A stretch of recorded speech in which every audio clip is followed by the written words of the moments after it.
Welcome to the Jobs and Work podcast. I'm your host, Dr. Kendra Jason. I'm a sociologist and workplace equity consultant, and I will bring guests onto the show who reflect the diversity of the American workforce. On this podcast, I challenge you to think about work. Why? Because in America, we spend more time at our jobs than anywhere else. But how often do we really talk about work? And I mean all types of work: women's work, essential work, retirement, being your own boss, how to handle your boss, and so much more. Please subscribe and share the Jobs and Work with Work for Change podcast. You can learn more about my consultancy that supports this podcast at work4changellc.com. Hello, and welcome to episode 47 of the Jobs and Work with Work for Change podcast. Today, I am so excited to have special guest, Beth Truesdale. Welcome to the podcast, Beth. Thanks, Kendra. It's a pleasure to be here. Thank you. So I am going to read Beth's introduction or bio just so we know who she is. And then I am so excited to get into this conversation. And then once you hear her bio, you'll know why I'm so excited to talk to Beth today. So Beth is a sociologist whose research focuses on inequalities in work and aging, the future of retirement, and the effects of social institutions and public policies on Americans' well-being. In addition to being at the Upjohn Institute, she is also a visiting scientist at the Harvard Center for Population and Developing Studies. So I'm so excited because this is a really timely conversation with Beth. She has a new book released from Oxford University Press called Overtime: America's Aging Workforce and the Future of Working Longer with Lisa Berkman. So for those of you who know me already, and for those of you who are new to knowing me, I am a sociologist myself. I have a strong interest in older workers, especially older workers with chronic illness. And I have a real strong interest in retirement as well. And there are just not many people in my sandbox, okay? And Beth happens to be one of the very few people who shares like such parallel interests with me. So I told Beth for the podcast today that I'm going to try not to nerd and geek out on this conversation because I am just so excited to share some ideas with you and with the public on working longer and what our work life and home life will look like. So let me just ask you, Beth, so you have this new book coming out. What was it that led you up to a book about working longer and the things that you go into? And we'll talk about those in a second, but what led you up to writing this particular book?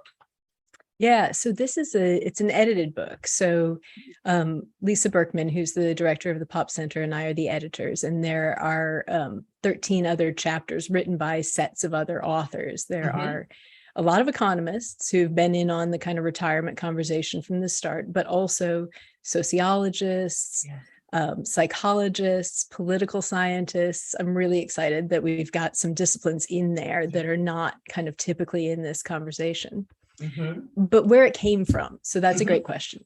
So about 4 years ago, Lisa Berkman and I were both at the Pop Center and doing work on older workers and aging. And the Sloan Foundation had for many years funded research on work and aging. I think it's an event funded by the Sloan Foundation where you and I met. So they had funded this program on working longer. And it was kind of towards the end of the 10 years of that program when I think, we started to wonder like who we were missing. So a lot of the conversation around working longer, and by working longer, when we're using that term, we mean like delaying retirement, right? Working later in life, not later into the evening, but like later in life. How do you delay retirement? A lot of that conversation started with the idea that we were trying to delay retirement from 65 to 67, from 67 to 70. Can people who are already, working at 65, could they stick around in their careers for another couple of years? That's kind of the mental model. But we started to wonder, like, okay, so who are we missing? Who are we not thinking about in this conversation? And really, the people that we're missing are the people who are already out of the labor force in their Right. 50s. Right. And this turns out to be a much bigger section of the population than you think. Mhm. So some of the research that we did, some of my own research, shows that when you look at how people are, sort of navigating their work through the whole course of that decade, from age 50 to 60, only about half of Americans are steadily employed all the way through those years. Okay. And that's hugely important for delaying retirement, right? So if you're not working during your 50s, what does it even mean to think about delaying retirement into your 60s, right? It's sort of, I mean, it's obvious as soon as you say it that you can only delay retirement if you have a job to delay retiring from. Right. And the reality is that by age 62 or 65, an awful lot of Americans don't have a job to delay retiring from. Yeah. So that's really where we came at this book. And we started to say, okay, some of the average trends make it look like working longer is a perfectly reasonable response to population aging. On average, Americans live longer and healthier lives too than they did 50 or 70 years ago. That's a huge accomplishment. Sounds like you could, on average, stick around a little longer. On average, people have more education. On average, jobs are less physically demanding. You hear me saying on average, right? Because you can't really understand delayed retirement. You can't understand anything about America unless you understand American inequalities. Right. And so we're talking about, all of the inequalities by socioeconomic status, by level of education, by income, by race and ethnicity, by gender, by geography. Where do you live? What are the jobs that are available to you where you are? And, of course, the intersections of all of these things. So when you start to look at the inequalities, it starts to look not as promising as when you look at the averages. So that's a big thing. And then the other thing was we started to look at how things are changing over time. Like, is this getting better or is it getting worse? Right. And what we found is that the changes over time, within the space of 1 or 2 or 3 decades are actually pretty small compared to the large and persistent inequalities that we see. But things are not necessarily changing in a way that's going to make working longer an easier and better proposition for more Americans. So this isn't a problem that's going to go away on its own. That's kind of where the book came from. And I love it too, because, as I said before, my interest in particular when it comes to older workers are, I started with low wage workers, right? And then from low wage workers, I expanded into deeper conversations about who those low wage workers were, specifically women. Beth said from more rural places, so people who are basically kind of pushed to the margins, right?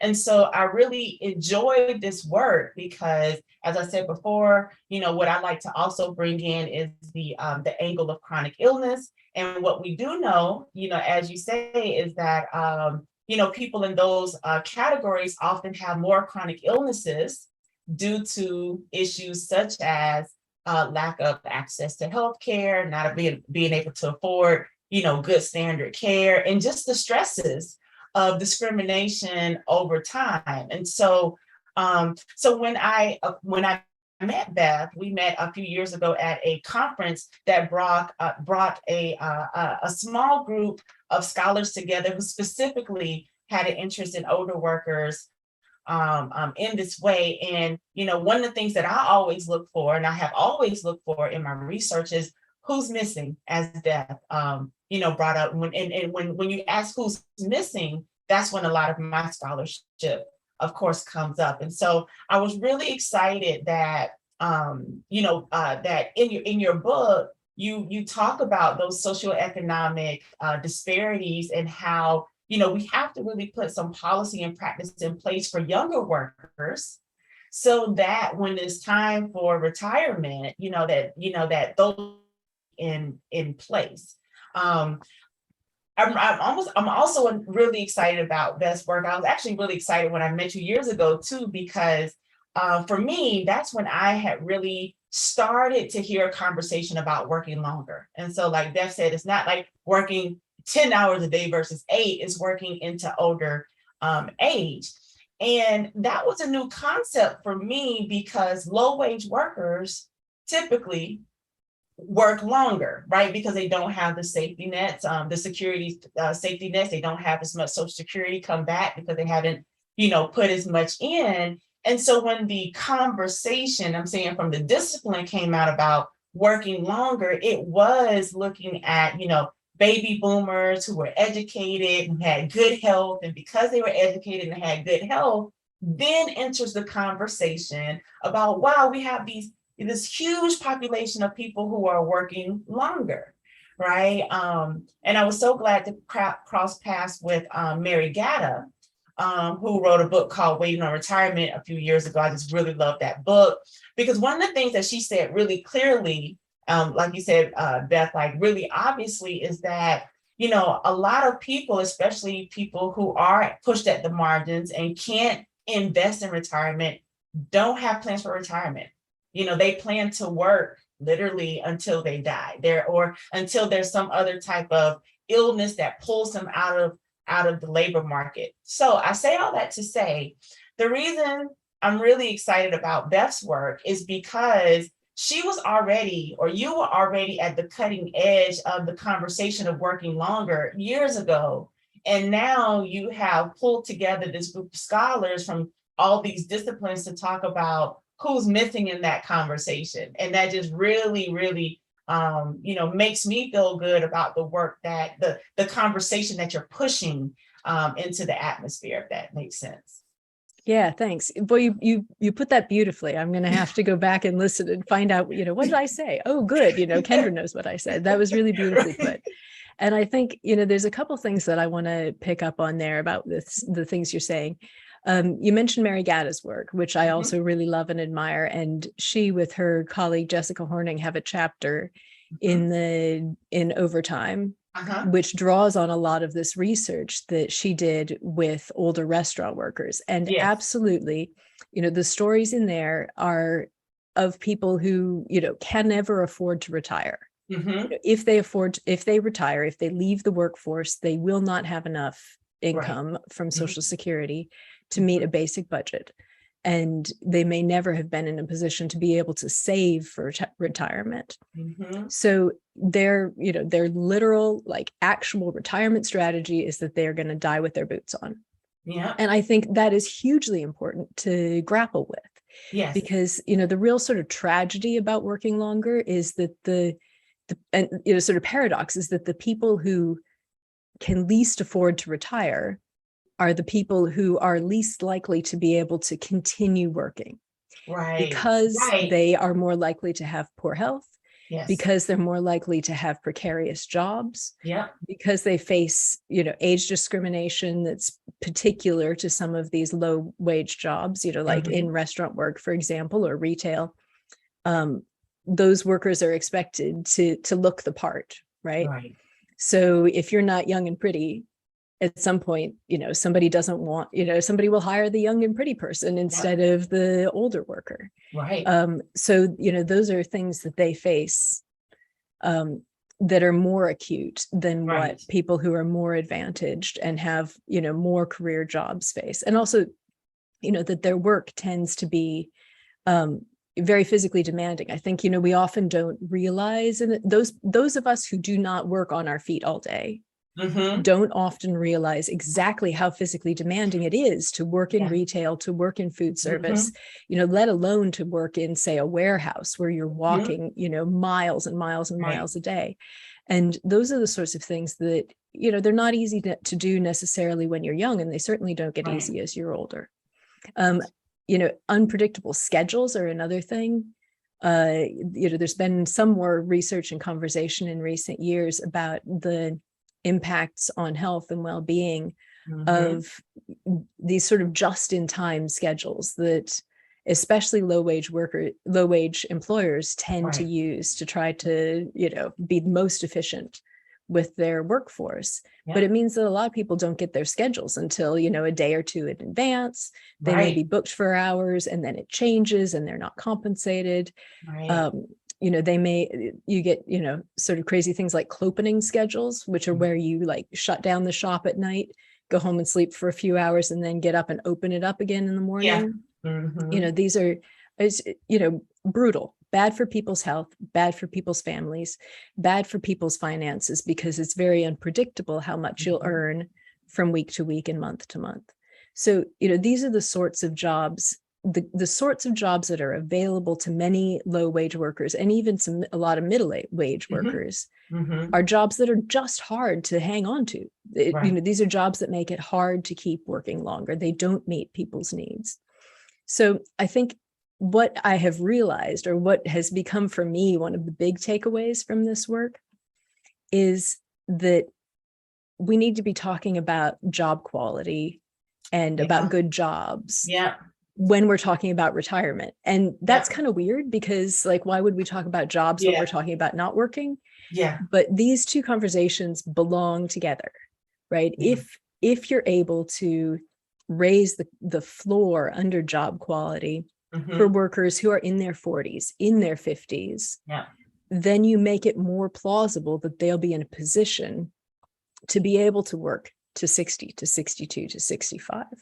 So as you were saying, we really need to think about the needs of younger workers when we're thinking about, where are those workers going to be in 10, 20, 30 years? If they're the retirees of the future, what do they need in their working lives now as younger workers, so that they're in a better position to be still employed when they're older? And I think, there's a disconnect. There's lots of conversation and advocacy around, better jobs, good job quality, but it tends to focus on younger workers.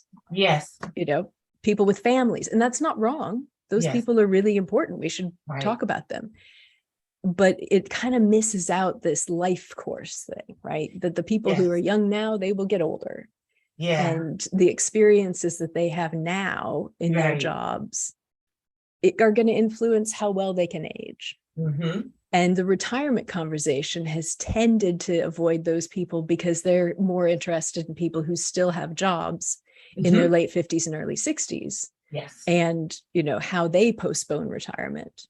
So, those folks sort of fall between these conversations. And I think that's actually really where we need to be focusing, is what are the needs of this half of Americans who are not steadily employed all the way through their 50s. I took notes. You said so much there that I just want to spend 3 more hours on. One thing that I love how you said is, you mentioned the disconnect. There's so many disconnects when we think about how policies and laws and workplaces handle workers in general. One thing, I said this before, I teach a course called Older Worker and Retirement. It's one of my favorite courses to teach. And one of the things that we talk about is how ill-prepared Americans are for retirement.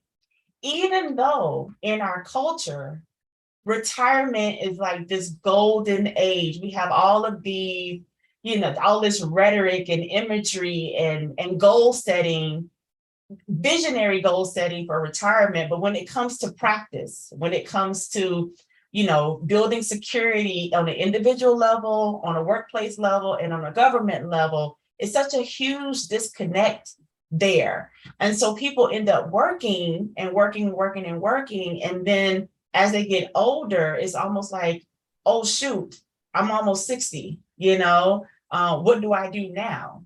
Right. So that was one of the disconnects that I'm always kind of, grappling with American society. Like, how is it? Like, how do we have this huge, disconnect? And I love another disconnect that you mentioned between the job quality of our current jobs and basically, how we need to inform policy to make it better, with legislation for retirement. I think a part of it is that we do conceive of these on 2 different planes. Like, retirement is for one group of people, and workplace stuff is for another group of people. And I think that makes complete sense in the minds of most Americans. But as you say, you really have to deal with this early, head on, and comprehensively in order for us to have the actualization as American workers that we want to have. Yeah, that's so well put. I think, yeah, for me, you talk about how badly prepared Americans are for retirement by and large. Right. That's 100% true. Yeah. I think, the way that we tend to approach this with a sort of individualistic eye is to, then like put the blame on the individual, right? You didn't save for retirement, Right. your fault. But the degree to which retirement insecurity is widespread suggests that it's not Yes. only about individuals making the poor decisions, it's about the Mhm. systems that don't serve the Mhm. needs of the people who are in them. So Mhm. one of these is in terms of retirement savings. So, we've made the decision in this country that we attach retirement savings largely to employment and largely as Right. a benefit of employment for some people, but not for others. Right. So in the US, only about half of American workers are in any sort of employer-based retirement plan. Only about Mhm. half, and that's a number that just hasn't budged much Right. over the last couple of decades. So, there's lots of conversation about how do you design better retirement savings plans. That's Yeah. a good conversation. But even the best designed retirement savings plans, if they're employer-based, won't reach Yeah. an awful lot of Americans. Right. So one of the policy proposals that seems to flow out of this is that if you want to have a larger percentage of Americans being able to save for retirement throughout their lives, Mhm. you need to have retirement plans that follow the worker instead Right. of being Mhm. employer-based. And Mhm. there are some states that have made these sorts of retirement plans a reality. And I Right. think, that's the sort of thing that if it were enacted at a federal level would have so much more impact, where, there's some sort of automatic plan Mhm. where, you're having to save for retirement essentially every time you have a job. And Yeah. so, so if you don't have that job for very long, so if you were, moving from job to job, at least you have retirement savings that are building up over time. So this is not to say that we shouldn't attend to the needs of the people who are already retired now or on the Mhm. cusp of retirement. Those people are important. Right. And, there is no more time for them to save. But here's another instance where if we made some investments now in terms of the policies that we enact, we could improve retirement a lot for the coming generations. Those points you made about how our retirement plans are attached to our jobs versus attached to the person reminds me too, is that's how we deal with healthcare as well. Yeah, Our it healthcare, is. our healthcare is tightly correlated with jobs to the point that people stay in certain jobs just because of the access to healthcare, or if they switch jobs, then their healthcare changes, meaning their medical team changes. And it's just really not the best formula for the individual in the long term. And so I just, while you were talking, I was like, that is the same process of, tying healthcare to a job, tying retirement plans to a job. But again, I love how you basically using that example to show again that disconnect between the job quality now and what it means for people when they come of retirement age or retirement stage, when they want to think about, think about more seriously what they want to do with retirement. Okay, Yeah. so I can keep talking and keep talking and keep talking, as I can just feel all the energy. But I do want to honor your time and our listeners and viewers' time. But I do want to offer you an opportunity. Like I said, you have the book. The book is now out, right? It came out in The book is September. out.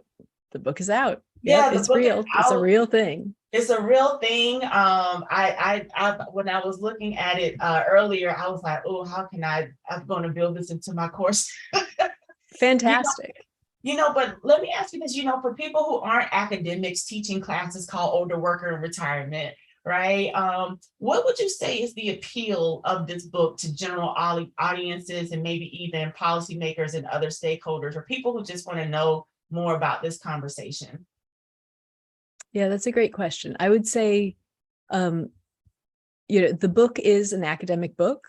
Mhm. We've done our best to make it like legible to people who are not academic experts, who this is not the day in, day out, to try to make sure that the jargon isn't over the top and things like that. So I think Right. it is actually pretty readable for Mhm. people who would be interested in these topics. But it's not a beach read. So I Mhm. think for me, what's so important about the work that we have done, Mhm. like the book's important, you know, be great if people read the book, buy the book, fine, go and do that. But even more than that, for me, is the importance of having these kinds of conversations where Yeah. we get to say, like, look, the idea that everybody's just going to, if we're all going to live longer, we're all just going to work longer, Shazam. Like Right. that's not the way it works for many, many, many people. And we've Mhm. talked a lot about, the more disadvantaged people. That's super Right. important. Delayed retirement is disproportionately difficult for people in disadvantaged groups. Mhm. This is a problem that really stretches far up the socioeconomic distribution. This is a Yeah. problem for people with career jobs, who may have had all the advantages, but what do you do if you're 57 and you have a health crisis, your spouse has a Right. health crisis, your parents have a health crisis, and you need to Yep. leave work to do some caregiving where you're laid off, and then age discrimination comes and bites and you can't get another job that's as good as the one you lost. Yep. That's a real reality, not only for people who are disadvantaged, but also Mhm. for people who started off with all the advantages.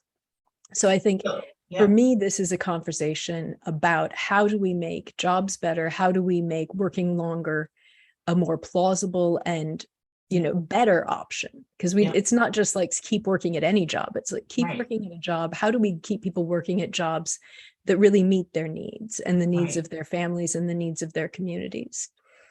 And then how do we allow everybody to have a retirement at the end of a working life, so that people don't have to feel like they've got to Right. die with their boots on. So, Right. for me, it's the book's great, but the even more important part is having these conversations that are so relevant, Yep. so relatable, I think, Yep. for all of us.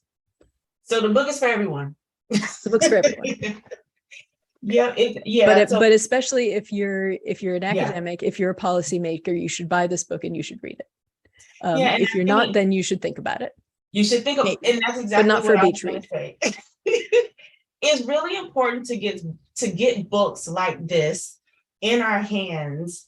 Those of us who have a platform, those of us who have students, those of us who work with managers and employers and other politicians, so that they understand the complexities of what retirement looks like. And I'll just say, just for the sake of saying it, that retirement doesn't look the same for everyone. So when Beth and I talk about retirement, we're not necessarily just talking about stop working at age 65 or 72 or whatever the age is this week, right? And then you don't work anymore and you're on vacation. Retirement looks like so many things, depending on who you are and what your preparation is and what your social support is, and so many other factors. So don't feel like you're excluded from the conversation when people say retirement, that they're only talking about those who are able to afford to retire comfortably.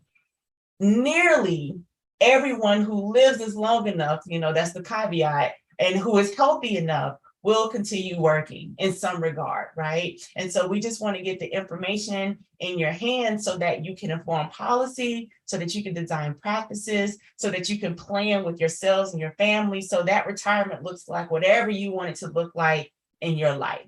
All right. So again, I just want to thank Beth for spending time with me and just being patient with me as I geeked out on this conversation. It was great for us to catch up. We haven't seen each other or talked directly in a few years now. So it was great to catch up with you as well. So thank you so much for your time and efforts on the podcast today. Kendra, thank you. It's a pleasure to talk. All right. So for everyone else, Work for Change is my workplace equity consultancy that supports this podcast. So please like, subscribe, and share on all of our social media platforms so we can work to make the world of work better. Have a great day, everyone.